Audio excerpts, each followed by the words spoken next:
Back to square one ang isinusulong ng Amerika para sa tigil putukan sa Middle East. US President Donald Trump haharangin ang mga barkong lalabas o papasok sa Strait of Hormuz. Nakatutok si Haz Hardin. Back to zero ang ceasefire deal ng Amerika sa pagitan ng Iran ayon kay US Vice President J.D. Vance. Ito'y matapos mabigong ipilit ng US ang kanilang mga kondisyon sa Iran, kabilang na ang pagpapatigil sa paggawa ng anumang nuclear weapons.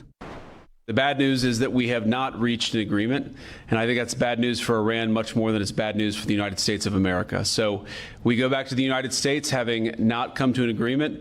We've made very clear what our red lines are. Sisimulan na rin ngayong araw ng US military forces ang pagharang sa mga barkong dumadaan sa Strait of Hormuz. Kasunod yan ng naging kautusan ni US President Donald Trump matapos mabigo ang peace talks nito sa Iran. Nauna nang sinabi ng Iran na mahalaga ang nuclear weapons para sa kanilang seguridad. Sa kabila ng pagmamatigas ng Iran sa ceasefire deal, naniniwala pa rin si Trump na natalo na ng puwersang militar ng Amerika ang kampo ng Iran gaya na lamang ng pagbagsak ng kanilang water boats.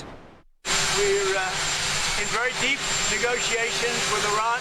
We win regardless. We've defeated them militarily. Tila may patutsada rin si Iranian Parliament Speaker Mohammad Ghalibaf sa kanyang X-account tungkol sa posibleng epekto ng pag-block ng US sa mga barko sa oil choke point sa pagtaas ng presyo ng langis sa buong mundo. Samantala, bumuelta si US President Donald Trump sa naging pahayag ni Pope Leo XIV kaugnay ng panawagan nito sa kapayapaan dahil pa rin sa nangyayaring bakbakan sa Middle East. Nauna nang nanawagan ng Santo Papa ng kapayapaan sa gitna ng US-Iran war. Haz Hardin, IBC News.